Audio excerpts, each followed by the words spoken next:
नमस्कार, मैं हूं डॉक्टर प्रगति गुप्ता। मैं श्रेयास की को-फाउंडर हूं। पिछले 8 साल से हम श्रेयास में डिफरेंट क्रॉनिक डिजीजेस को ट्रीट कर रहे हैं और लोगों को बीमारियों से फ्री कर रहे हैं। ठीक है, तो सबसे पहले टॉपिक पे आते हैं कैंसर, क्योंकि मेरे को उसको थोड़ा डिटेल में जानना है कि ये हम लाइफस्टाइल फॉलो कर रहे हैं, मसाले फॉलो कर रहे हैं, सब कुछ कर रहे हैं, पर फिर भी लोगों को कैंसर हो रहा है।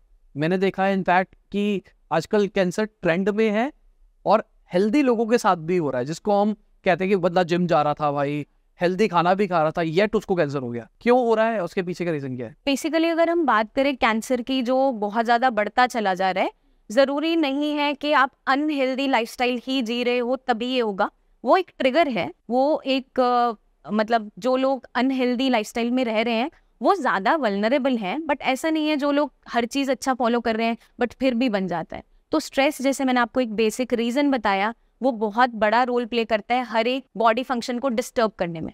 क्योंकि अगर हम कैंसर की बात करें, हमारी बॉडी के अंदर जितने भी सेल्स हैं वो डेली बेसिस पे ग्रो करते हैं। एक समय आता है जब वो मर जाते हैं, बट कैंसर के साथ क्या होता है कि सेल का डीएनए ही बदल जाता है। अब वो ट्रिगर कुछ भी हो सकता है, वो एडिक्शन भी हो सकता है, स्मोकिंग एंड अल्कोहल, स्ट्रेस भी हो सकता है, जेनेटिक्स भी हो सकता है, मतलब आपकी फैमिली में जीन्स में था कैंसर तो आगे आने के चांसेस हो सकते हैं। एडल्ट्रेशन है खाने के अंदर, हम जो ज़्यादा जंक फूड का यूज़ कर रहे हैं वो एक बहुत मेजर कारण है, क्योंकि मैक्सिमम लोगों का गट खराब रहता है और हमें पता भी नहीं चलता। अर्ली साइंस क्या है कि कोई कैसे पता लगा सकता है कि उसको कैंसर हो रहा है? देखो, मोस्टली जो केसेस डायग्नोज होते हैं या पता चलता है वो 3rd-4th स्टेज पे आके ही मालूम चलता है, तो वो बहुत ही मुश्किल हो जाता है उसको ट्रीट करना भी, डील करना भी। पेशेंट की बॉडी में ना तो स्ट्रेंथ बची होती है, कैंसर इतना ज़्यादा फैल चुका होता है, पूरे ऑर्गन्स पे भी इम्पैक्ट आना स्टार्ट होता है। सबसे पहला जो मेटास्टेसिस शुरू होता है आपके लिवर और लंग्स में स्टार्ट होता है, तो ये बहुत जल्दी इम्पैक्ट होने लगते हैं, चाहे आपका वो कैंसर कहीं का भी हो। तो अर्ली स्टेज में अगर ये डायग्नोज हो जाता है और प्री कैंसरस स्टेज में पता चल जाता है, मतलब जब होने की तरफ है, अगर वहीं पे हमें सिग्नल मिल जाता है या हम अवेयर हो जाते हैं या उसी टाइम डायग्नोज हो जाता है, तो आपका जो बीमारी का प्रोग्नोसिस है वो अच्छा हो जाता है, मतलब कि आपकी बीमारी को हम अच्छे से ट्रीट कर पाते हैं और पेशेंट की बॉडी में स्ट्रेंथ भी बचता है।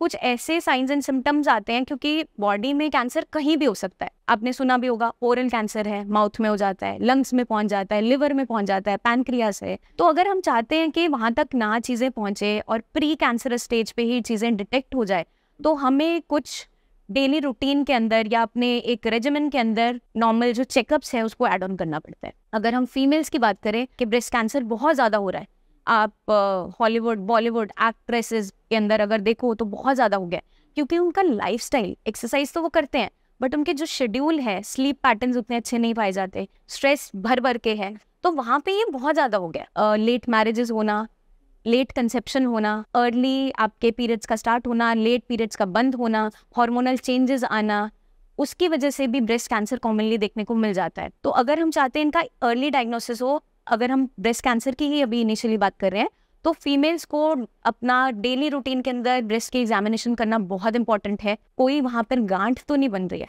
तो अगर आपको कोई छोटी सी गांठ भी लग रही है जो मे बी पेनलेस है इनिशियली, तो आपको निगलेक्ट कभी नहीं करना, डॉक्टर से ज़रूर मिलना है। बट वही गांठ अगर लंबे समय तक वहाँ पर रहती है और उसका स्ट्रक्चर चेंज हो रहा है, या वहाँ से आपके निपल से कोई सिक्रीशंस हो रही है, वहाँ से वाटरी डिस्चार्ज हो रहा है या ब्लड आ रहा है, तो वो अलार्मिंग साइंस होते हैं और इनिशियली यहीं से शुरुआत होती है जिसे हम निगलेक्ट कर रहे होते हैं। तो ईयरली आप अपना मैमोग्राम की तरफ, जब आपकी एज बढ़ती चली जा रही है, अपना एक रूटीन बना लो, ब्लड टेस्ट जरूर रन कीजिए, सेल्फ एग्जामिनेशन जरूर कीजिए, क्योंकि सेल्फ एग्जामिनेशन से आपको डॉक्टर तक समय पर पहुंचने में मदद मिलती है। अगर आपके मुंह में छाले बन रहे हैं, 15-20 दिन हो गए ठीक नहीं हो पा रहे, उसके अराउंड वाइट से पैचेस बन रहे हैं और आपका मुंह खोलने में दर्द हो रहा है या माउथ ओपनिंग कम हो गई है, वाइटिश पैचेस बन गया वहाँ पे और पेनफुल भी है, खाना खाने में जल रहा है और वो हील अप नहीं हो पा रहा, तो कोई भी घाव जो लंबे समय तक भर नहीं पा रहा, उसके लिए आप अवेयर हो जाइए, डॉक्टर से ज़रूर मिले,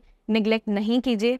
क्योंकि सबसे ज़्यादा हम इंडिया में निगलेक्ट क्या करते हैं, ओरल हाइजीन। क्या डेंटिस्ट के पास जाने की ज़रूरत है, क्यों जाना है, क्या फ़र्क पड़ता है। बट अगर हम इतने अवेयर रहते हैं इनिशियली, क्योंकि लोग बहुत सारे एडिक्शंस में होते हैं, स्मोकिंग है, टबैको चूइंग है, उसकी वजह से जब वो एक जगह पड़ा रहता है, टबैको अगर चूअर है उसकी अगर हम बात करें, तो एक जगह जब वो रहता है वो constant irritation and inflammation cause करता है कि अगर ऐसा कुछ बन रहा है तो ये टाइम टू क्विट है, क्योंकि अब भाई आप बहुत आगे पहुंच चुके हो, अब लाइफ के साथ नहीं खेला जा सकता।